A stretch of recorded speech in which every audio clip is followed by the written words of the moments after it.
Comienza el cuarto de atrás.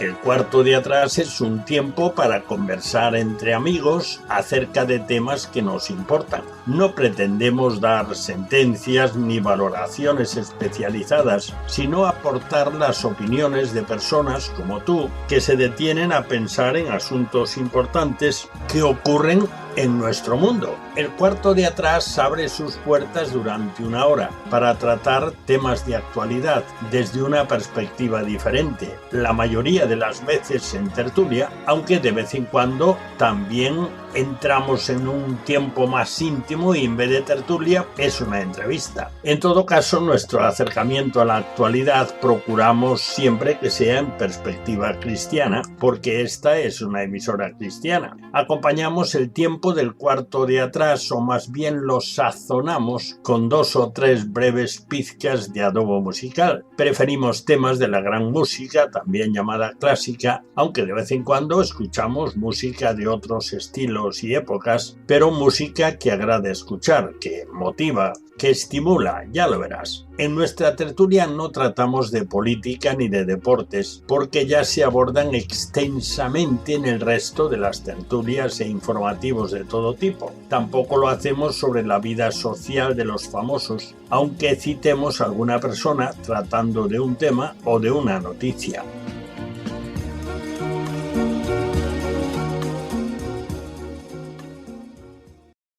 Bienvenidos al cuarto de atrás, ese rincón donde nos reunimos para charlar, pero de una forma familiar, coloquial. Hablamos de cosas serias, ¿eh?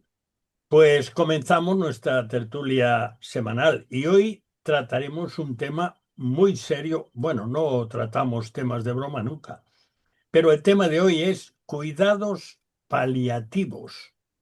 Así que vete pensando lo que viene. Pero antes de continuar, te presentamos a nuestros tertulianos. Estamos esperando una tertuliana que igual llega, igual no lo sabía, porque viene de viaje desde el sur hasta el norte, desde Cádiz concretamente. Bueno, pero tenemos con nosotros a Camilo Esperón, que ha hecho lo contrario. Se ha ido desde el norte al sur y en este momento está en la ciudad califal, está en Córdoba. Bienvenido, Exactamente. Camilo. Bien hallado. Así que si queréis un olivar, os llevo 4 o 5 aquí de sobra. Bueno, nunca se sabe, nunca se sabe. Y si no, visita Medina Azahara por nosotros. Bueno, Bueno. también nos acompaña Este está nuestra... muy deshecho aquello, pero bueno, está. Es que es muy mayor ya. También nos Lo- acompaña nuestra profe de cabecera, Flor Sánchez. Así que bienvenida, Flor, y seguramente que algo especial tendrás para nosotros en este tema. Bueno, pues a ver por dónde Vamos a ver. sale el tema hoy. Vale, buenas noches. Yo contaba con Lourdes, pero está de viaje y me dijo que si llegaba a tiempo se unía a nosotros. Y tenemos con nosotros a Moncho Lagos, que sin duda alguna es el más experto en el tema que hoy tratamos. Así que vamos en ese caso sobre seguro. Lo que pasa es que está él solo. Bienvenido, Moncho. Bueno, aquí estamos para ayudar en lo que se pueda. Pues hoy contamos contigo mucho. Asimismo, no nos honra nadie más porque me acaban de avisar que no. Yo iba a mencionar otro nombre, pero ni está ni se le espera. Bueno, pues ya sentados tranquilamente, comenzamos con el aperitivo. Eso en el cuarto de atrás es siempre inseparable del cuarto de atrás. Siempre traemos a nuestra tertulia 3 piezas escogidas de buena música, a las que llamamos pizcas de adobo musical. O sea, como el aperitivo a mitad de la comida y al final para quedar buen sabor de boca. Hoy serán de 3 compositores franceses. Gabriel Fauré, compositor, pedagogo, organista, pianista, influyó mucho en compositores del siglo XX. Héctor Berlioz, compositor y figura destacada del romanticismo, muy conocido por su obra La Sinfonía Fantástica. Y Camille Saint-Saëns, seguro que Camilo, que habrá oído un poco más que yo a los franceses, dirá, ¿qué haces? ¿Qué dices? Eso no se pronuncia así. Camilo Saint-Saëns o Camille Saint-Saëns, compositor, director de orquesta, organista, pianista, su obra más conocida es El Carnaval de los Animales.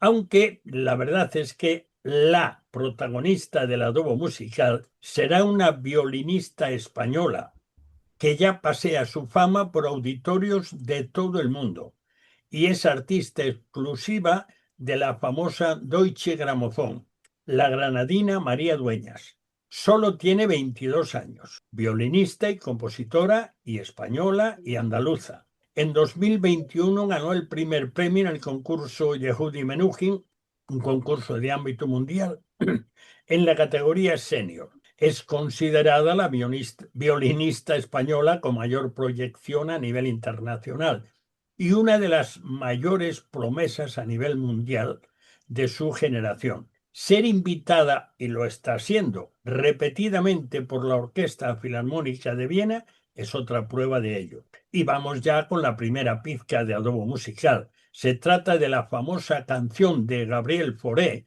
Après son rêve, después de un sueño sería la traducción al castellano. Así que con María Dueñas como solista, acompañada al piano por el lituano Itamar Golan, escuchamos Después de un sueño. Suena magnífico porque esta mujer al violín es una pena dejar de escucharlo.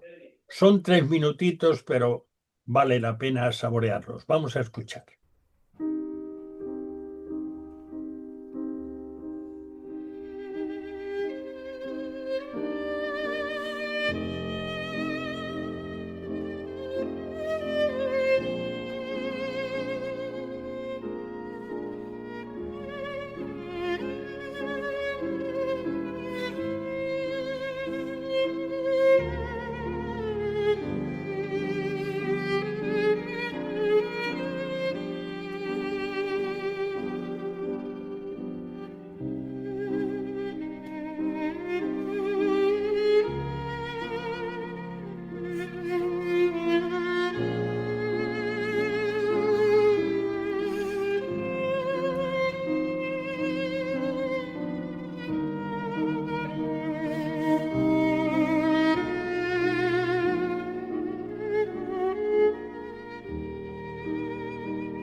Bueno, pues después de paladear, saborear, en fin, comenzar a la digestión musical con esta pieza, vamos ya con el tema de nuestra tertulia.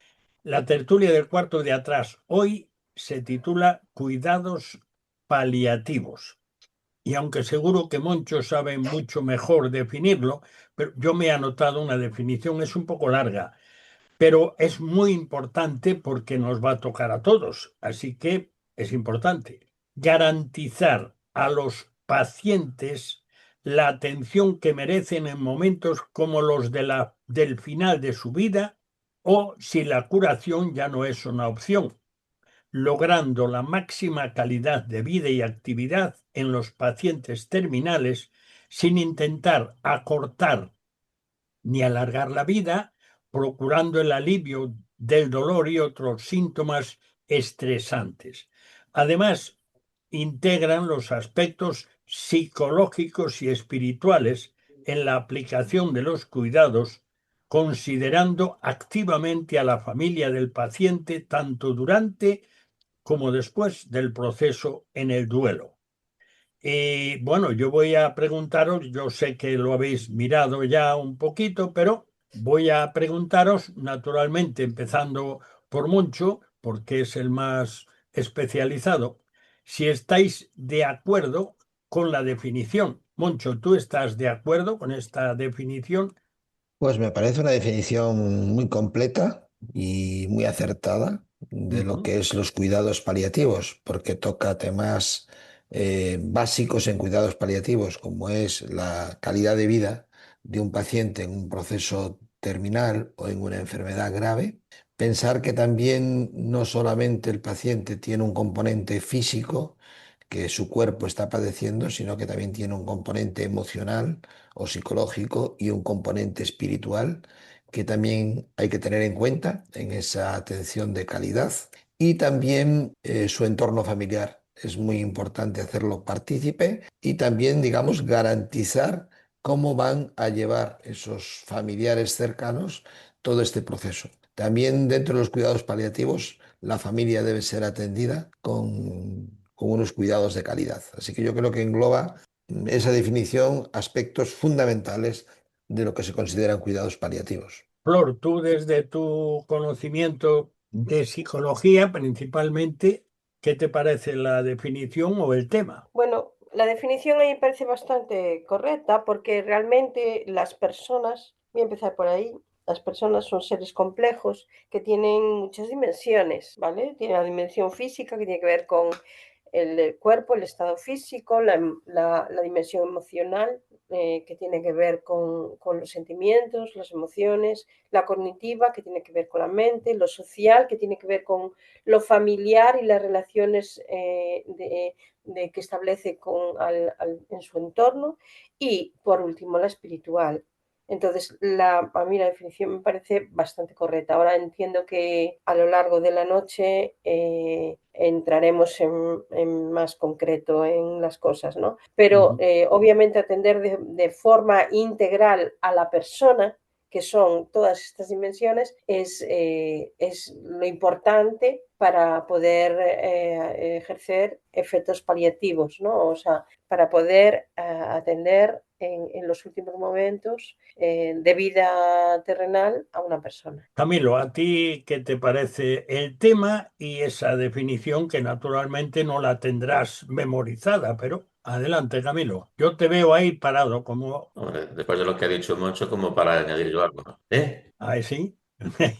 No, pero me No. escuchas. No, no estás entrando bien, ¿eh? Oímos ¿Me una escuchas? frase. A ver, sí, ahora sí. Pues habla que no... Te quedas Ahora congelado. sí. Bueno, debe Sí, ser un... el ahora sí No, pues entró. yo poco después de lo que ha Sí, sí. dicho Moncho, Nada. como para yo poner... Se me escucha Yo o no, no? se te escucha a trozos, es como si se cortara, hablas dos palabras, sales, vuelves a hablar otras dos, sales, ese es el asunto. Por lo que sea, no hay señal suficiente o algo así. Así que, bueno, esperamos que se pueda mejorar, porque eso es muy importante para que podamos tener una... De hecho, yo me he anotado algunas cosas porque en estos días, concretamente ayer, aparecía en el ABC un editorial, una ley de cuidados paliativos. Y dice que la Sociedad Española de Cuidados Paliativos calcula que cada año necesitan esos servicios unos 126.000 pacientes y solo le llegan de manera adecuada al 40%. 80.000 personas quedan desatendidas. Y dice algo más, que seguro que Moncho lo conoce bien. Gran parte de los cuidados que reciben los pacientes se ejercen a expensas de doctores, enfermeros, auxiliares y a lo mejor celadores que soportan una carga laboral y emocional insostenible. Mientras Camilo se pone en forma, que espero salió y volverá a entrar seguramente, pues seguro que lo de emocionales, seguro que Flor pues puede ampliar un poco lo que decía antes de que entre Moncho, que está mucho más al tanto del tema, inevitablemente. Bueno, lo que puedo decir es que obviamente las personas que cuidan a personas tienen una carga muy grande a nivel psicológico de todo tipo, ¿no? Ujú, Porque al final están sosteniendo, es la palabra, ¿no? ujú. A la persona que se está, que está, bueno, que está perdiendo su vida y a la familia que está alrededor, la presión emocional es bastante importante. Entonces, creo que realmente tendría que formarse muy bien a las personas que están cuidando en los últimos momentos a otras personas para poder desarrollar convenientemente esto, porque no creo que sean situaciones fáciles. Son además muchos ámbitos a cuidar, no es solamente efectos paliativos de los síntomas de una enfermedad, no, es mucho más, abarca muchísimo más, como antes comentábamos. Ujú. Y yo creo que eso sí que necesita que el profesional que esté cercano a esta persona y a sus familiares esté bien formado y para que de forma que no le afecte de tanto. O sea, yo creo que los profesionales médicos, los profesionales sanitarios que están siempre terminan estando un poco afectados por todas las cosas que reciben, pero tienen que estar preparados emocionalmente y psicológicamente para poder llevar a cabo esta tarea.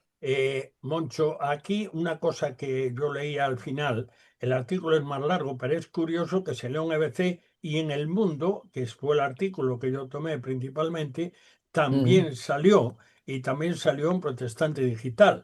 Ahora dice aquí, o leía yo hace un momento, gran parte de los cuidados que reciben, tanto los enfermos muy graves que ya no se prevé curación, pero que sí pueden seguir viviendo, se ejercen a expensas de doctores, enfermeros y el resto de personal sanitario o que trabaja en un hospital o una clínica. Seguro que todo esto lo conoces muchísimo más de cerca. Sí, obviamente. Digamos que la atención de este tipo de pacientes en estado terminal o en el caso de enfermedades graves recae sobre los profesionales sanitarios en la mayoría de los casos, ¿no? Y están básicamente en dos ámbitos de atención. El ámbito hospitalario, en muchos casos son pacientes ingresados en hospitales. Lo que sí es cierto es que no todos los hospitales tienen unidades específicas para cuidados paliativos, sino que más bien forman parte de otras unidades como puede ser medicina interna o las UCIs o traumatología, las diferentes unidades, con lo cual no cuentan con un personal específico para la atención de cuidados paliativos. Y otra gran parte de la atención a ese tipo de pacientes radica en sus propios domicilios, en el caso de que son pacientes no institucionalizados, no hospitalizados, y que eso sí que conlleva una mayor dificultad para la familia en primer lugar, que es el ambiente más cercano a ese paciente y que se enfrenta a situaciones que muchas veces no saben manejar y le generan mucha intranquilidad y mucho desasosiego a la propia familia. Y luego para los profesionales sanitarios, como es mi caso, la enfermería, los médicos, que son los que básicamente, enfermería y médicos, los que acudimos a la atención domiciliaria de estos pacientes, pues a veces nos sentimos desbordados por, digamos, el día a día de nuestra atención en los propios centros sanitarios respectivos, más luego una atención domiciliaria que en estos casos requiere dedicación de tiempo, desplazamiento y, y además ya no es solo la atención al propio paciente, sino a su entorno. La familia necesita ser adiestrada, necesita ser tranquilizada, necesita ser escuchada y eso, una visita domiciliaria a un paciente que requiere cuidados paliativos, estamos hablando de una atención que en cuestión de tiempo requiere mucho tiempo. Y ya no solo tiempo dedicado en un solo día, sino a lo largo del periodo que se atiende a ese paciente y debe ser un tiempo del que se llama de calidad, es decir, donde el paciente sea atendido con unos criterios de calidad y la familia también sea eh, animada y confortada en la atención de ese paciente. Camilo, a ver si se te oye ahora, si entras bien. Si no, puedes hacerlo en el teléfono, ¿eh? A ver, ¿se me escucha? Sí, ahora te escuchamos muy bien. Bueno, falló la wifi, supongo, por algo que no... Ya, ya. Esos imponderables que no... Ah, muy bien. Bueno, Bueno, pues no sé lo que me he perdido, pero bueno, la definición de Moncho me ha gustado, y más que nada porque él es el profesional y el que entiende de esto, ¿no? Como para ponerme yo a añadirle algo a Moncho. Me tiro un zapato y tengo que comérmelo. Pero bueno, yo consultando las páginas y los medios médicos, de lo que se quejan que en España hay bastante deficiencia, ¿no? Que es un problema, ¿no? Están hablando de que más de 200.000 ciudadanos lo necesitarían y no se les pueda dar. O sea, no hay personal cualificado suficiente y incluso pues me topé con el caso de un médico vasco que fue a atender por su cuenta y riesgo a un niño con sus gastos, o sea, fuera del horario profesional. E incluso se le quejaron y él dijo, yo lo he hecho porque considero en mi deber ético pues, ya estar con ese niño ahí ayudándole, ¿no? Hasta ese punto llega el tema, ¿no? Por tanto, pues es algo que yo veo tan necesario. O sea, ellos dicen, en dos palabras lo definen así, al menos en los medios que yo estoy viendo, ¿no? Ellos dicen que es un derecho universal, por tanto, si es un derecho universal, hay que atenderles. Pero bueno, me imagino que poco a poco se irá progresando en eso, si es que hay dinero para hacer todo eso. en el editorial de ayer del ABC dice que no se aborde este tema 3 años después de que se aprobara la ley de eutanasia en marzo de 2021, pone sobre la mesa una asimetría incomprensible. La eutanasia sin cuidados paliativos resulta una oferta pervertida para personas que tengan dificultades para pagarse la atención necesaria y que opten por esta vía ante una situación desesperada.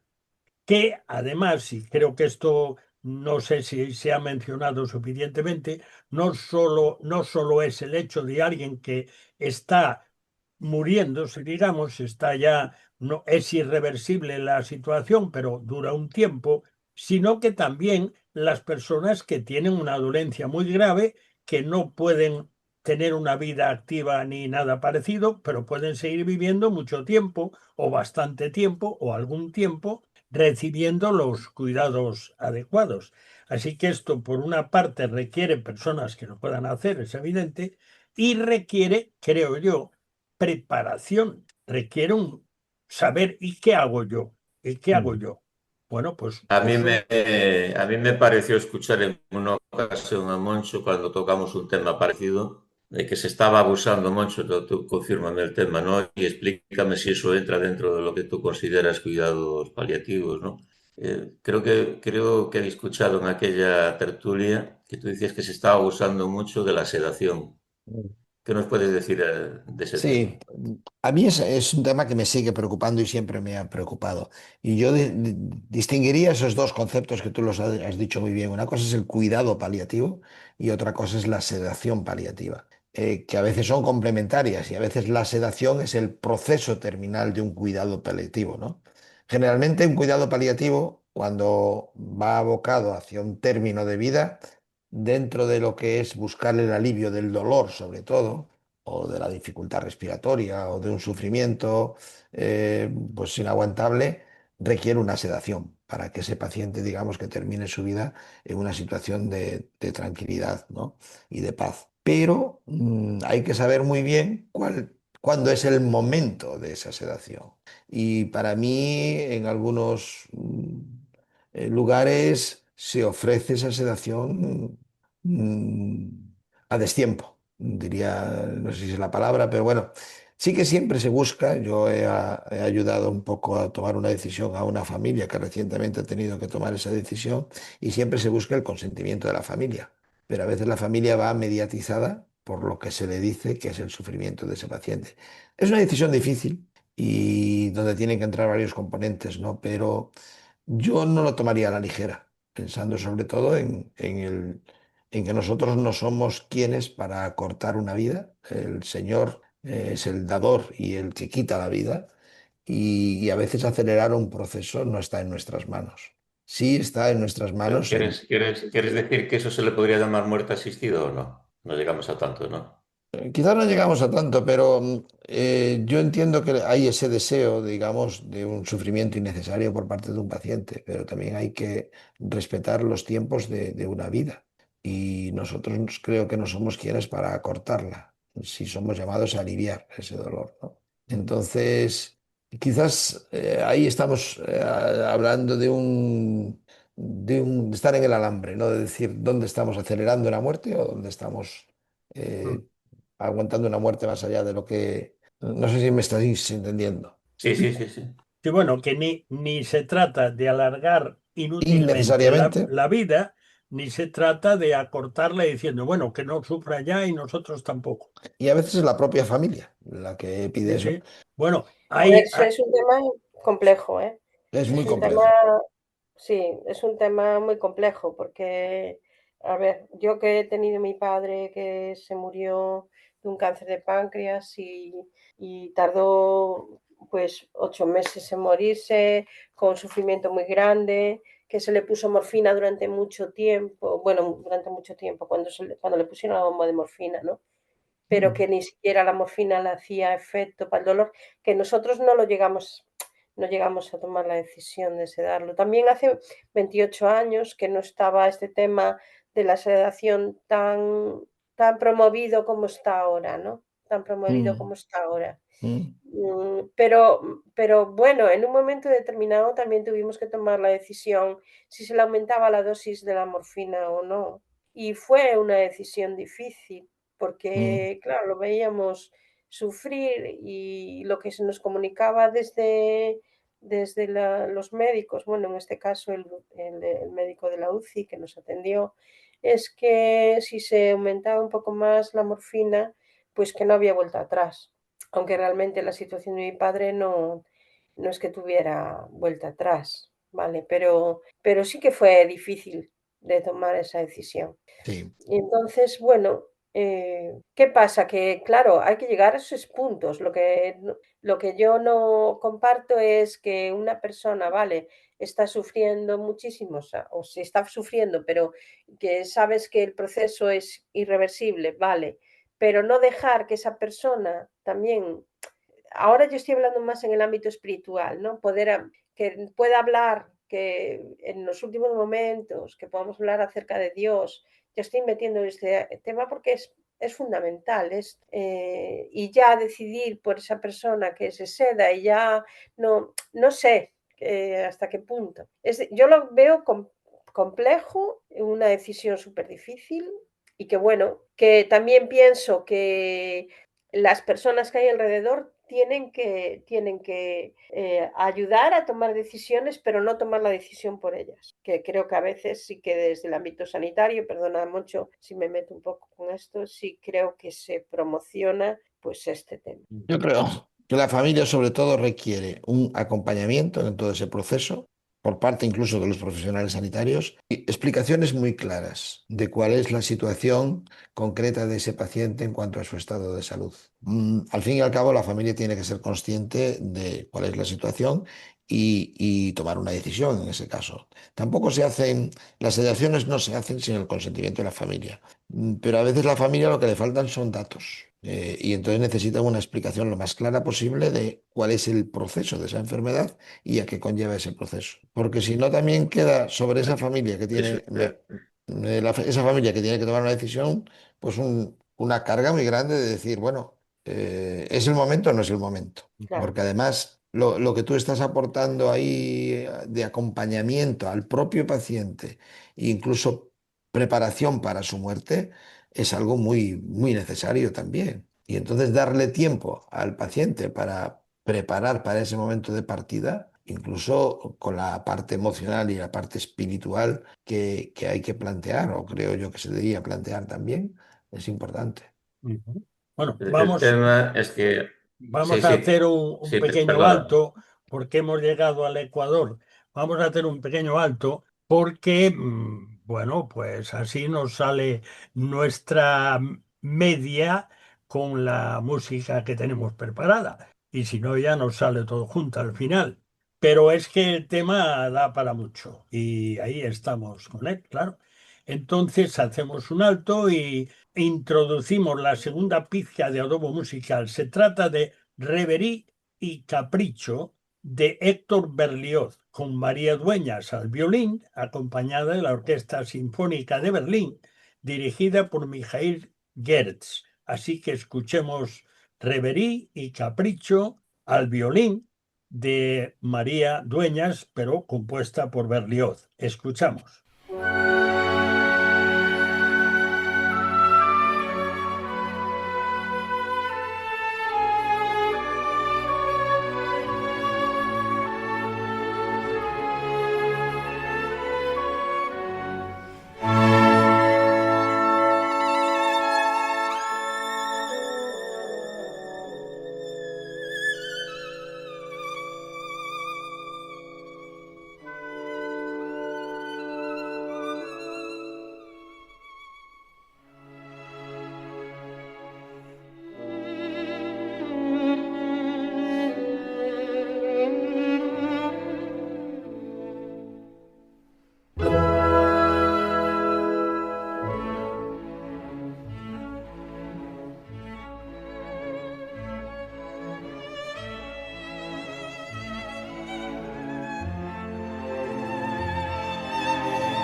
Bien, pues continuamos con el tema con el que estábamos en este tema, cuidados paliativos.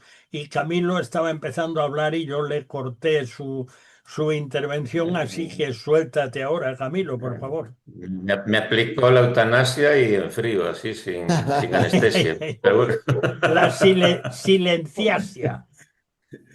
No, yo estaba entrando pensando en eso también, que en el ámbito espiritual y sobre todo hay alguna universidad y en el campo católico romano, a través de alguna universidad y algún hospital especial, estamos hablando por allá, por la zona de Navarra, etcétera, Ujú, Ujú. que hay un catolicismo que elogia mucho el sufrimiento humano, incluso en el momento de la muerte, ¿no? Bueno, Y yo pienso que para mí ese es un gran error. No tiene por qué tener que sufrir para tener una muerte feliz. Me parece mm, que eso es antagónico, ¿no? mm, Uno puede estar muriéndose felizmente con unos buenos cuidados paliativos, como bien explicó Moncho, y por eso no ser menos espiritual. No mm, lo va a hacer más santo en mi pensamiento, ¿eh? mm. No le va a hacer más santo a esa persona doliente que le evitemos que sufra, ¿no? En sus últimos momentos, ¿no? ujú. En Bueno, eso estoy plenamente de acuerdo. Y sobre todo yo creo que hay que aliviar ciertos síntomas que son fundamentales, por lo menos el dolor. Y hoy en día hay un arsenal terapéutico analgésico suficiente como para que un paciente no aborde una etapa final de su vida con dolor. Y entonces eso hay que aliviarlo. Y yo diría que el otro gran síntoma que es muy angustioso para el propio paciente y para la propia familia es la dificultad respiratoria, la disnea. Y entonces esos son dos síntomas que hay que tener muy en cuenta y que hay que intentar aliviar. Añadiría también un tercero, ¿no? Un tercero que sería la dificultad para tragar y la desnutrición que eso puede conllevar, ¿no? Pero estamos hablando de tres síntomas que hay, como digo, por un lado medicación para aliviarlo y por otro lado hay medios, hay sondas que no son muy dañinas de soportar para nutrir a una persona, para mantenerla con una nutrición adecuada y también hay medios respiratorios para mantener a esa persona con una capacidad respiratoria suficiente para la vida. Y sí que se puede morir en unas circunstancias o vivir la última etapa de la vida en unas circunstancias donde con unos cuidados paliativos adecuados la calidad de vida puede ser buena. ujú. Yo conozco algún caso de suicidio y no por coger una depresión de caballo y ponerte a preguntar qué es la vida o una crisis existencial, simplemente por no soportar ese dolor, o en el Mm, cerebro o en algunos lugares. mm, Y esa persona cuando, en un caso me cogió en un familiar lejano, ¿no? Era una persona joven, una persona llena de vida con su familia. Y cuando indagué más a fondo qué es lo que había pasado, es que ese hombre no soportaba el dolor. no, Era tan grande el dolor que tenía encima de él que no lo soportaba y acabó pues de la forma más terrible que puede acabar un ser humano, ¿no? Coger una cuerda y ahorcarse en su propio domicilio, en una parte, digamos, de su domicilio, ¿no?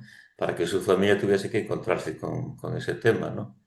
Igual nos hubiéramos ahorrado mucho dolor en el sentido físico del paciente y también familiar si se le hubiera ayudado, si se hubiera podido ayudar en ese momento a esa persona, claro, ¿no? claro. También estoy hablando de hace muchos años, ¿no? Donde estos Mm, temas estaban aún mucho más. Ahora surge una pregunta que yo estaba apuntándola para que no se me olvide. Se ha hecho bastante publicidad, digamos, o por lo menos ciertos eslogan de las unidades del dolor. Y ujú. yo le pregunto a Moncho que sabe de eso porque no ni flores. ¿Hay paliativos del dolor intenso que no son anuladores de la voluntad? Es decir, que no dejan adormecidos, sino que Sí, cesa el sí, dolor. sí. Y en eso las unidades de dolor son muy adecuadas porque realmente ellos manejan muy bien lo que son los rangos terapéuticos de la medicación y el tipo de medicación adecuada para cada dolor. Y no necesariamente anulan la conciencia del paciente, lo que sí actúan sobre los neurotransmisores del dolor y van muy bien. Yo he tenido ahora casos de pacientes, incluso en la familia, con un dolor muy intenso después de una intervención quirúrgica muy fuerte y realmente con la atención de una unidad de dolor adecuada, con una analgesia adecuada, eh, el alivio fue tremendo. Y realmente yo le visitaba con frecuencia y el grado de conversación y de conciencia era plenamente normal. Yo creo que es muy acertado todo este tema del avance en el tratamiento analgésico y en eso las unidades de dolor ha sido un gran avance. Como lo sería un gran avance el tema de los cuidados paliativos a nivel de formación, que sí, yo creo, estoy plenamente de acuerdo que en España es uno de los déficits que tenemos introducirlo en el plan de estudios de las carreras de medicina como asignatura obligatoria, la formación de cuidados paliativos, y luego instaurar en cada centro sanitario una unidad exclusiva de cuidados y atención paliativa. Ya no solo sedación, sino de cuidados paliativos. Ujú. Y, Bueno, y por otro lado nos encontramos que si un individuo pues quiere cambiar de sexo, a lo mejor tiene prioridad, no lo entiendo. Yo entiendo que bueno, ujú. que todo tendrá su tiempo, pero bueno, es un tema delicado. Ujú. Bien, es y lo es. Mucho, tú que tienes experiencia en el tema, yo viví una situación con un señor que era gallego, un hombre muy apreciado en sus vecinos, tanto aquí como en Holanda, donde vivió la mayor parte de su vida, se casó allí, él era de la Iglesia Reformada holandesa. Y este hombre, cuando llegó a un momento con su enfermedad que se vio que aquello era ya terminal, pues lo trasladaron a otro hospital donde normalmente es donde están los mayores o los que tienen enfermedades ya irreversibles, digamos. Bueno, entonces la familia me pidió que yo me ocupara de los trámites del entierro y tal. Y yo llegué al hospital justo en el momento en que le estaban sacando de la habitación y estaban cambiando las camas y tal. Oye, las enfermeras y las auxiliares lloraban, vamos, como si fuera un familiar. Entonces Ujú. la pregunta es la siguiente, y no era familiar de nadie de allí, había estado allí no sé, un par de semanas, no sé si llegó. Y entonces la pregunta mucho es la siguiente. En un caso de estos, el equipo, si lo hay, o alguien que lo está haciendo, aunque no haya el equipo, a ver, hay la gente y la gente pues se implica, ¿es posible en una situación de estas no implicarse? Es decir, vivir una situación así, encima con una persona que te cae muy bien, porque aquel hombre le caía bien a todo el mundo, bueno, es posible no implicarse y servir de ayuda y hacer tu trabajo de ayuda paliativa. ¿Eso es posible? Hombre, ser es posible, pero no debía serlo. No sé si me explico. Eh, Cualquier profesión asistencial mm, tiene que tener ese plus en la atención de una implicación en lo que estás haciendo. Al fin y al cabo estás hablando de tratar a personas, personas con una dignidad que hay que respetar y que hay que tener en cuenta. Y entonces, aunque sea una persona que está en una situación de vulnerabilidad extrema, debido a que pues, su grado de conciencia está deteriorado, su grado de salud está también ya muy disminuido, sigue siendo una persona. Y como tal persona hay que respetarla y valorarla. Y es difícil no implicarse cuando tú ves a una persona además en ese estado de sufrimiento, de agotamiento, de malestar. Es muy difícil no implicarse. Y entonces, aunque hay personas que son capaces de mantenerse distantes, eh, yo creo que un buen profesional de cualquier labor asistencial es una persona que tiene que tener esa implicación extra con un paciente, sobre todo en ese estado. Ujú, Eh, en un hospital a veces, digamos que como las estancias son más cortas, pues no se llega a dar este grado de empatía. Pero yo, por ejemplo, que llevo 30 años trabajando en el mismo lugar, prácticamente con las mismas personas, a las que he estado atendiendo desde hace 30 años, cuando me encuentro con una persona que para mí es una persona muy cercana, entra en este proceso de deterioro, la verdad es que, ¿cómo no te vas a implicar? Si es una persona a la que has estado acompañando en su proceso de salud toda tu vida y ahora llega a un estado terminal de su vida, pero es una persona a la que con la que tú tienes una relación entrañable. Ujú. Flor, ¿hay alguna técnica psicológica que permita dar una buena atención en un caso de este tipo? Es decir, ser agradable y ver que estás preocupado, pero sin implicarse, es decir, sin que tú estés pasando un golpe emocional por lo que está sucediendo. ¿Hay algún recurso psicológico para esto? Bueno, la distancia psicológica hace falta muchas veces en los técnicos sanitarios para poder sobrellevar el trabajo, siempre mostrándose empático, que es otra cosa, ¿no? La empatía, entender por lo que está pasando la persona, ponerse en lugar de la persona, pero pues la separación, intentando la separación emocional. Aunque estoy totalmente de acuerdo con Moncho en que te implicas, y más si, por ejemplo, en el caso que él ha dicho, ¿no? De personas que ha tratado a lo largo del tiempo, que han mantenido tal. Creo que también es necesario, por otro lado, para poder desarrollar tu profesión de forma adecuada, en cierto modo, mantener un poco de separación emocional del tema, porque eh, no, yo creo que esta parte que estamos hablando, no todo el mundo es capaz de asumirlo. No todas las personas están psicológicamente preparadas o no tienen la formación psicológica adecuada para poder desarrollar esto. Si a ti te afecta tanto que, que yo entiendo que afecte, ¿eh? Yo no digo que no afecte, o sea, es una persona a la que tienes, a la que estás atendiendo. Vale, y la estás viendo en todo el procedimiento y estás viendo a la familia cómo sufre, y de todas las formas, o sea, cómo sufren a nivel emocional, cómo sufren a nivel incluso físico, ¿no? Y la familia me refiero, ¿no? Pues obviamente en cierto modo tiene que afectarte, ¿no? Pero también tienes que intentar mantener una separación para poder desarrollar de forma profesional tu labor. Técnica para eso, pues la verdad, no lo sé. No conozco una técnica para eso. No la conozco.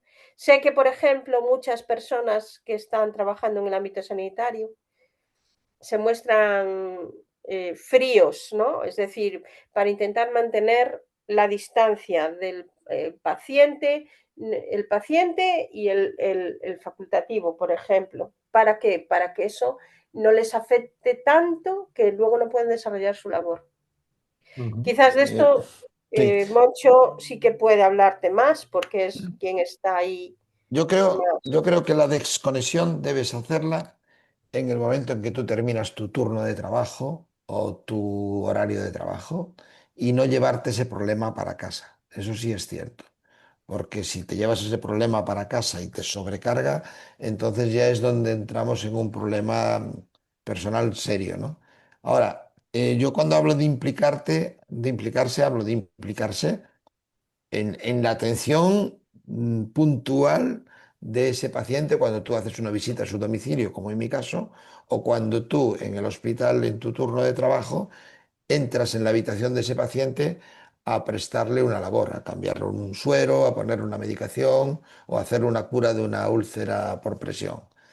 Ahí es cuando hablo de implicarme en esa atención, pensar en ese paciente que necesita de tus cuidados de una manera esmerada y de una manera que alivie su situación. Lo que no puedes llevarte es el problema a tu domicilio una vez que terminas tu turno o cuando sales de esa casa en la que has estado 20 minutos, media hora realizando una atención y ese problema va contigo. Ahí sí que es necesario por salud mental y emocional del profesional esa desconexión. Eso es lo que yo hablaba de la implicación en el momento de la atención. Ujú. Bueno, porque además la clase de atención, de implicación del profesional es evidente que hace bien Claro, terapéuticamente, claro, hace justamente, bien al enfermo. justamente. Que tú Claro. salgas de esa habitación o que salgas de ese domicilio habiendo hecho algo positivo por el bienestar de esa familia para sobrellevar esa situación, ¿no? Mm. Sobre todo pensando en la familia, que la familia está muy afectada y también muy desbordada por la atención a un paciente en esas condiciones. Tienen muchas preguntas, tienen dudas, quieren ayudar pero no saben cómo. Entonces ahí es donde tú tienes que implicarte en decir, bueno, yo voy a poner lo que está de mi parte para aconsejaros, para ayudaros, para informaros, para poneros al corriente de cómo debe ser la atención de esta persona. Generalmente yo lo que más trabajé es en atención domiciliaria en estos casos, ¿no? Generalmente lo que buscas es la colaboración de la familia, que al fin y al cabo son los que van a estar ahí 24 horas al pie de la cama de ese paciente, y adiestrarlos también para que puedan hacerlo bien. Bueno, y ahí después, bueno, inevitablemente debemos tratarlo por cuanto hay un aspecto que ya salió varias veces, que sale en las definiciones de la atención asistencial a terminales, y es el aspecto espiritual. Ujú, En el aspecto espiritual, evidentemente, tiene que haber personas capacitadas. De hecho, en la lista de personas que participan en uno de los temas que yo recogí, pues aparece muy sabiamente un capellán. ujú, Ahora, un capellán que no necesariamente es un capellán católico, ujú, sino que puede ser una persona de otra fe, de otra creencia, y en este caso, si la persona que fallece es alguien del ámbito evangélico, ya que estamos en una emisora cristiana evangélica, y entonces creemos también que esa atención espiritual puede ser muy importante, porque seguro que recordamos casos en los que el enfermo terminal te ponía las pilas a ti, ujú, pero habrá otros casos en que por la razón que sea, porque la cabeza trabaja también y la familia alrededor también, pues habrá personas que necesitan que se les dé ánimo, estímulo espiritual, bíblico, de verdad. Y habrá personas, digo yo, que puede darse el caso, y seguro que sí, que llegan al final de su vida y no están seguros de su situación espiritual. ujú, Ahora ahí hay tela para trabajar, ¿eh? Sí, ujú, es que es fundamental eso, ¿no? Porque al fin y al cabo, claro, ya entra dentro, yo entiendo que en el ámbito sanitario vas a tener a todo tipo de personas que, bueno, con diferentes creencias, ¿no? Pero en Ujú. nuestro ámbito es fundamental esa ayuda. Y para la familia yo creo que eso es un consuelo. No sé. Yo quería dejar algo positivo para todas aquellas personas que nos están escuchando, porque pienso mucho hoy en las personas que nos están escuchando, Ujú. que han perdido algún familiar, ¿vale? Que han perdido algún familiar. Porque hay unas palabras en Primera de Tesalonicenses, escritas por Pablo, acerca de las personas que mueren en Cristo, de que tenemos obviamente una esperanza, ¿no? Pero estas palabras son muy potentes y a mí siempre me han ayudado. Yo ya lo pongo como algo personal porque a mí me ayudan pensando en lo que antes comentaba la muerte de mi padre, ¿no? Porque dice así el texto, que el Señor mismo, con voz de mando, con voz de arcángel y con trompeta de Dios, descenderá del cielo y los muertos en Cristo resucitarán primero. Y la esperanza que tenemos de una resurrección para las personas que sabemos que la muerte nos va a venir, porque es así. O sea, nos vamos a morir, a no ser que Jesús venga antes, nos vamos a morir todos. Tenemos una esperanza de que Jesús en el cielo nos va a venir a recoger y que vamos a resucitar primero, que va a haber dos resurrecciones, pero que esa es la resurrección donde las personas que han creído en Dios y que han pasado ya por la muerte, pues que van a resucitar. Y entonces, para mí pensar, quizás me estoy poniendo bastante emocional hoy con este tema, ¿no? Pero pensar en Sí, pero que yo abrevia sé, porque el tiempo se va. vale, yo sé dónde está mi padre, Sí, yo lo bien, sé. magnífico. Y yo Eh, sé que tuvo que pasar por ese trance y que todos los que vivimos vamos a pasar por él. sí, Lo sí. importante es pensar hacia dónde vamos Ujú, y correcto. reflexionar en ello. Correcto. Hombre, en este caso, si hay una atención espiritual, lo importante es fortalecer a la persona que a lo mejor en un momento dado tiene dudas o no tiene nada.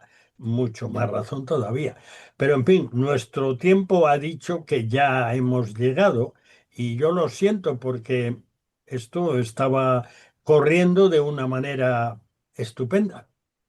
Así que, por lo tanto, estamos llegando al final. Muchas gracias a Camilo, a Flor, a Moncho. Muchas gracias porque habéis aportado cosas importantes y algunas que han quedado sin resolver, como ¿por qué eutanasia y no cuidados paliativos? Bueno, eso queda para otro día. Pero entonces vamos a ofrecerte la tercera pizca de adobo musical.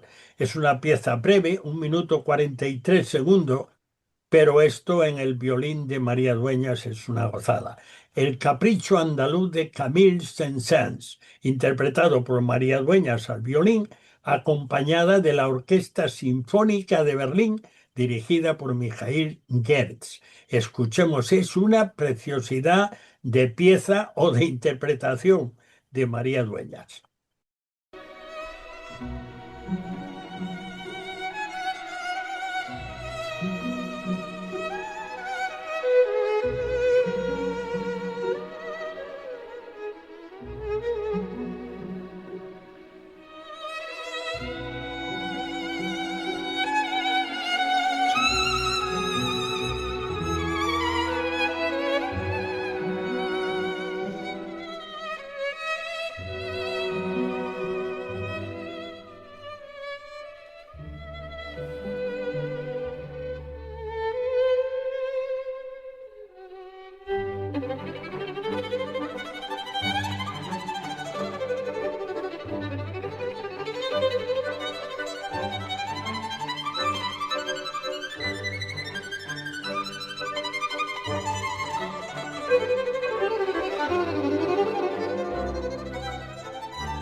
Bueno, como una hora no da más que para 60 minutos, terminamos. Damos gracias a Dios por permitirnos salir al aire una vez más. El cuarto de atrás cierra de nuevo sus puertas hasta la próxima semana, si Dios quiere. Muchas gracias por acompañarnos en este rincón familiar al que tienes acceso libre. Te esperamos el próximo día, a la misma hora y en esta misma emisora. No nos faltes.